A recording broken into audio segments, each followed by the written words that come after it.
Food for thought, family. What does love look like? Food for thought. What does love look like? 1 Corinthians chapter 13, verses 4 through 8. 1 Corinthians chapter 13, verse 4 through 8. What does love look like? And it says, love suffers long and is kind. Love does not envy. Love does not parade itself, is not puffed up, does not behave rudely, does not seek its own, is not provoked, thinks no evil, does not rejoice in iniquity, but rejoices in the truth, bears all things, believes all things, hopes all things, endures all things. Love never fails. But whether they are prophecies, they will fail. Whether they are tongues, they will cease.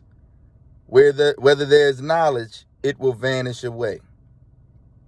What does love look like? Love suffers long and is kind. Suffers long suffering, right? You bear with somebody, okay? Not everybody's going to understand everything right away. Not everybody's going to do what you want them to do right away, or maybe never, right? All of our makeups are different in a sense, all right? But if I have love, and I'm speaking directly really to the so-called Negro, the so-called black man and black woman, the Israelite man and woman, but it goes for everybody, but primarily to us, because we have a hate problem. We hate each other, right? We don't respect one another, period.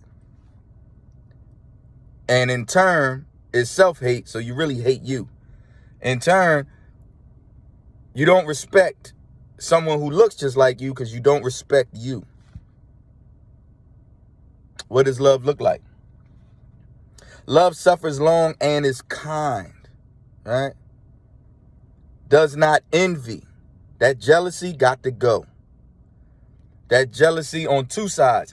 Looking at that person of what they got, and then being one of the people that get, and the only reason you're so happy to get is so you can shine on those that don't have, instead of pulling them up and showing them how you got it.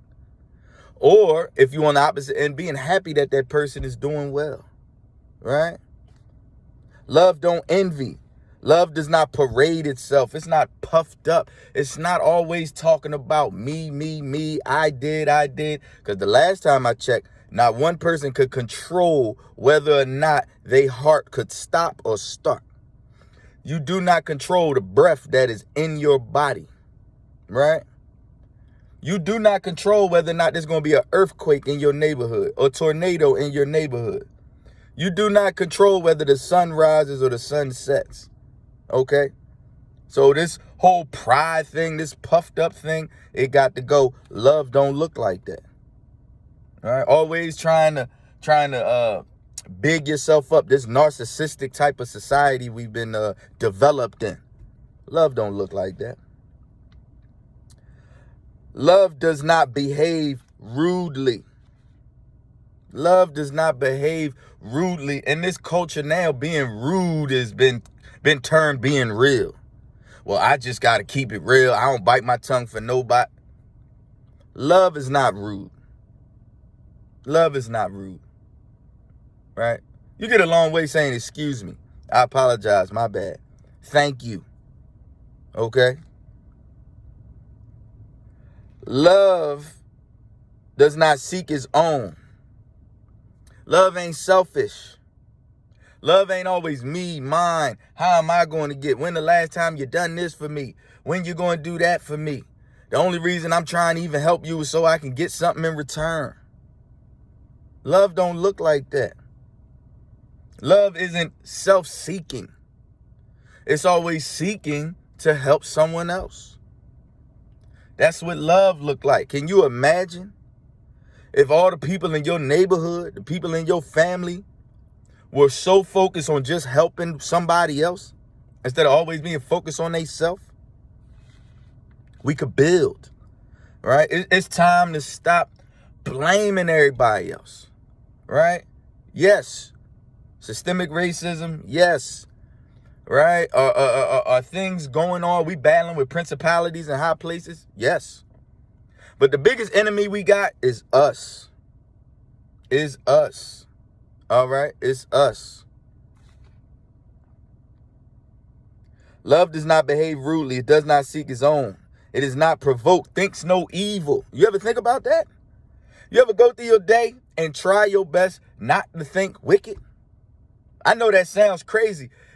It is that thing is a struggle because we've been groomed in. I'm talking about every thought. You're trying not to think wicked, trying not to judge nobody in a negative way. You're trying not to look down upon nobody, right? You're trying not to cuss nobody out. You're trying not to have no hate in your mind. You're trying not to be disgusted with somebody. You're trying not to lust after something. You're trying not to be jealous after somebody. All right, this thing, I don't think we realize we've been groomed in such wickedness that it has become normal. We've normalized wickedness. Love don't look like that. Love does not rejoice in iniquity, but rejoices in the truth. Right? It's time to stop the nigga stuff. The nigga stuff isn't a color line. It isn't an age thing. It isn't even a race thing. Every race got their own little term for it. You know what it is? It's calling good evil and evil good. And it's time to call it for what it is. Our culture has been calling good evil and evil good for way too long. From entertainment to our relationships to how we deal with one another. How we deal with one another. We are grimy to one another. Right?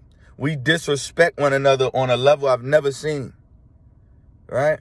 That's how it's easy for us to kill one another, rob from one another. We don't see each other as us. That's why I'm telling y'all, you are the children of Israel. That's an ethnicity. You don't know your ethnicity. That's why you call yourself black. That's why you call yourself African American. That's two continents. Do some research. That's all I'm saying. Do some research. Love don't look like that. Love bears all things, believes all things, hopes all things, endures all things. Love never fails, right? It never fails. Everything else will cease and prophecies will be and are being fulfilled. So what does this look like on a day-to-day basis? Exodus chapter 20. What does love look like when dealing with each other? Exodus chapter 20. All right.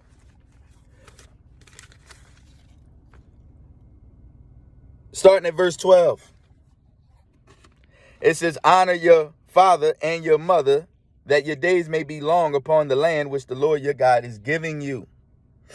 Honor your father and your mother. There's another verse talking about parents, don't provoke your children. It's talking about how we're supposed to show honor to one another, especially your parents. So you say, all right, how do I honor a parent that was not a good parent to me? Pray for them. Pray for them. Right? Don't slander their name. Pray for them.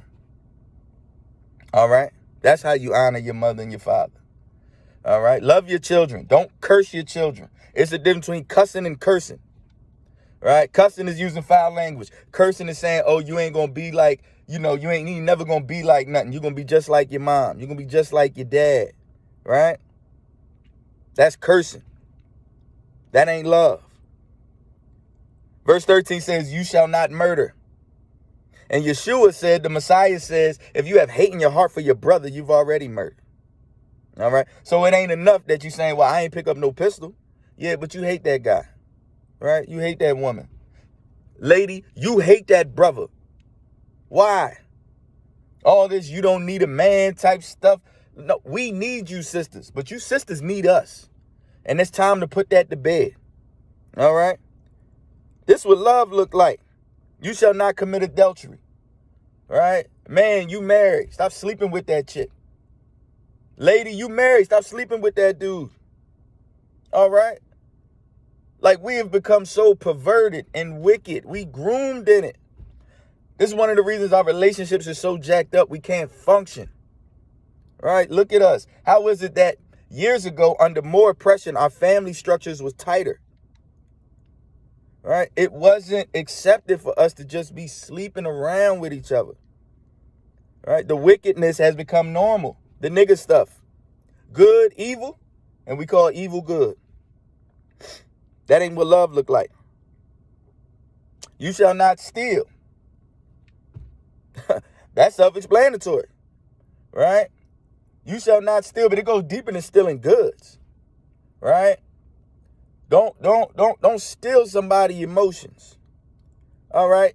That manipulation. That stuff is wicked. And everybody know how to do it. You know when you playing on somebody. Some people are better at it than others. It's wicked. Playing on somebody's emotions. We call it game. But it ain't fun. And an adult puts away them childish things. All right? That ain't what love look like. 16, you shall not bear false witness against your neighbor. Right? All that lying, all that gossiping, all that slandering, that stuff is wicked. And I'm going to tell you this. Ain't nobody gossiping more than the black man, the so-called black man. Nobody. It's astonishing. We got to stop that. Power of life and death is in the tongue. All right, y'all? Love don't look like that. 17, you shall not covet your neighbor's house. Right? You shall not covet your neighbor's wife, nor his male servant, nor his female servant, nor his ox, or his donkey, or anything that is your neighbor. To covet, meaning you got such a powerful lust after what your neighbor got, what your brother got, what your cousin got, what your aunt got, what your sister got. Right? To the point where you start demoralizing them in your mind. You start looking at them like, how they get this? No, I should have that. That woman too much for that bull. She don't treat that man right. That man don't really want, she can't do things I can do. Man, I don't know how he getting that money. He ain't using that money right. If I had that money, if I had that talent, if I had his height, right? Cut it out. That ain't what love look like. Lastly, 1 John 4. 1 John chapter 4. 1 John chapter 4, verse 7 says, Beloved, let us love one another, for love is of God. And everyone who loves is born of God and knows God. Verse 8 says, He who does not love does not know God, for God is love. Right? So the day and time talking about God got me, right? What God you talking about? What Elohim are you talking about? What power are you talking about? It ain't the one of Israel. It ain't the father of Yeshua. Right? That ain't what love look like. So all these people saying, I love God, but you hate everybody. You just as mean. You just nasty. Miss me with that. It's time to love. Put down the self-hate, y'all. Put down the self-hate. Women, start loving the men around you. I ain't talking about these boys, right? You got a lot of boys with a 14, 15 trapped in 40 and 50-year-old bodies. Men, start loving these women. I ain't talking about them girls. Same thing. And let's hold each other accountable in love, all right? We gonna hold each other accountable in love. You ain't got to step on me. I ain't got to step on you for you to kind of check me. And for me to check you, that's love. If you see me walking across the street with some headphones in my ear and a bus is coming and I don't see it, scream at me, yell at me, and if you got to, knock me out the way. Don't just say, well, I don't want to hurt his feelings. I don't want to step on his sneaks and let me get hit by a bus. That's what's happening, right? That's what's happening. Our women don't want counsel. They want co-signage. Our men, we just want to fulfill every lust. It's time to love each other, y'all. But I guess first, we had to know what it looked like. This is food for thought. I hope this helped. Shalom.